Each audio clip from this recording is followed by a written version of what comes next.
What's going on, everyone? It's your boy, the Blue Meeple, here with another episode of the Blue Top 2. This is a monthly segment where I consider all the games that I played in the previous month and pick the two that I enjoyed playing the most. If this is your first time to the channel, then welcome. If you are returning here again, welcome back. And if you're not here, if you're not, should be here. I mean, if you're not here, you should probably be here. So if you're here now, you should tell your friends that they should be here, and anyway, you see where I'm going with this. Either way, if you enjoy the content that I have out here, please feel free to go ahead and smash that like button. Feel free to subscribe. We are still trying to grow the channel, so every like, every subscription certainly helps us, get to that goal. So, couple of quick updates with the Lone Star Meeple. Last month was a crazy month, although I feel like I say that pretty much every month. Like, it's just one thing after the next. We are located in Texas. About 2 weeks ago, Texas decided to try and kill everybody, and it did not succeed. Huzzah! But that's that. But we just dropped a new podcast, so you can feel free to go to the LoneStarMeeple.com. Go ahead and check that out. I am still working on improving the quality of these videos. Like I said, I don't have all that much recording equipment or video editing software, but I do want to kind of make these better and more enjoyable for everybody. So your feedback is certainly welcome. As you can see, I'm now in landscape mode. Someone pointed that out to me to just kind of turn the phone sideways. It was like, so yeah. So with that being said, let's get into it. So the first game that I would like to bring up for the Blue Top 2 is a game that I have been playing with my fiance and my stepdaughter, and that game is Stuffed Fables. So Stuffed Fables is a storybook style game. It is definitely, family oriented. It's meant to be played with, your family there. But it's a storybook style game. And for those of you who might not know what that is, you basically have this spiral bound book. As you open it up, this side of it will be like a board, and then this side of it will be some instructions and some story related elements.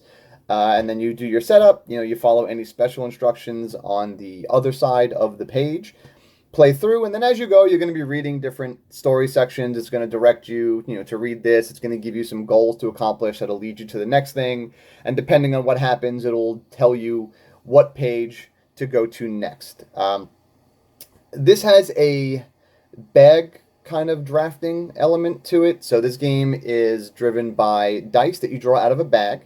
So it's pretty straightforward. There's not a ton of things you could do on your turn. I think there's like 5 things that you can do on your turn. And that's based off of the dice that you draw out of the bag. The dice are all colored. Every colored die has a different purpose. You draw out 5 dice on your turn, and then those are essentially the things that you have available to you. Combat in this game is pretty simple and straightforward. You either hit something or you did not hit something. If you hit it, you win. And if you didn't hit it, you just move on. It is a fun game. I will say my stepdaughter really enjoys this. The game comes with 7 stories, and each story is kind of broken up into, a number of different pages. We basically will spend, some time doing one page, and then once we get to the next section, we'll get to that page, read the intro, and then kind of pack it up and go. If you wanted to do all the pages at once, probably looking at like a couple of hours at least, but we usually will get through a page in anywhere between 15 minutes to 45 minutes, depending on, how things go. But the game comes with 7 stories that you can play through. They're all fun. They put in a couple of little jokes and little quips in there that, are definitely suited for parents. Parents will read it and get a chuckle. But yeah, my stepdaughter's really been enjoying this. Every night is, can we play Stuffed Fables? Can we play Stuffed Fables? So if you're looking for a good game to play with the family that is a story-driven type of a game, I would definitely highly recommend Stuffed Fables. Go check it out. The second game on my list for the Blue Top 2 this month is another Kickstarter that I got, based in the Boss Monster universe, called Overboss. So Overboss is a tile placement game. At its core, it's pretty much the main mechanic is tile placement. What you do is, on your turn, there's a market of tiles. You pick one tile that's paired with a creature, and you place it on your map. There's a little bit of player interaction in the sense that everyone is also assigned a boss. Like this is your overboss. You're trying to build out the hardest overworld for the adventurers to go through that you cannot get to me. So everyone will get one of those in the beginning of the game. That's hidden information. And there is a reveal ability. Some of them, mess with other players and benefit you. Some of them are just benefits to you. And then there's also on the boss card, there is a additional end game type of scoring.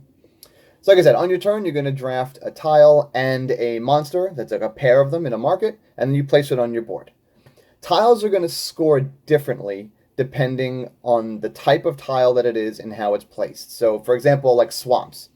Swamps score 1 point for every border of it that's touching water around the edge of the map, and will score an additional point if it's bordering at least one other swamp. Something like a dungeon scores points based off of everything that's around it. If everything surrounding it is different, you score 1 point, for everything that's a distinct or a separate different tile that's adjacent to it. So there are about 13 or 14 different types of tiles in the game. In the beginning, you have a deck of cards that is all the different tiles or terrain types. Pick 5 at random. Those are your 5 for that game. Everyone gets dealt 2 bosses. Pick one. And then there's also these commands that are on the board. These don't trigger that much. It does add a little bit of element of kind of take that to it, because when you make certain patterns with the tiles on your board, you can trigger these commands that may destroy. You could destroy a tile, say for example. Now you could do that of one of your own tiles. You could do that to an opponent's tile. So you have the choice of using it to help yourself or get yourself out of a situation, or messing with an opponent. At the end of the game, you're going to score points based on the tiles that you placed, how you placed them, monsters, that match tile and terrain types, any extra points or bonuses that you got from, crystals or your boss monster, essentially your boss monster, your overboss, any additional end game points there. And then whoever has the most points at the end of the games wins. It's fun. It has a little bit of a multi-solitaire kind of feel to it. There's not that much player interaction, but it is definitely, it's pretty thinky and puzzly, especially when, you're kind of limited on, you only have 4 tiles to pick from.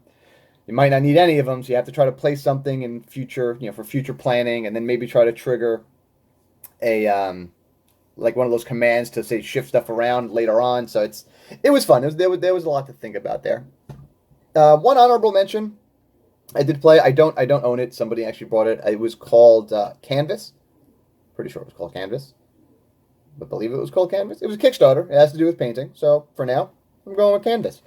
And that's another one. That's a card kind of crafting game, similar to like what Mystic Vale does, and you're just making these paintings. But again, it's a very thinky sort of puzzly thing, because you're limited on the number of cards you can have, and you're trying to meet certain criteria, to score the most points. So that was definitely a fun game. But you know what? That's what I got for you this month. Again, if you enjoyed this content, please feel free, like, share, subscribe, tell your friends. We are trying to grow the channel, and I will be working on improving the quality of these videos, messing around with some editing, and trying to see what I can do here for you to make this better.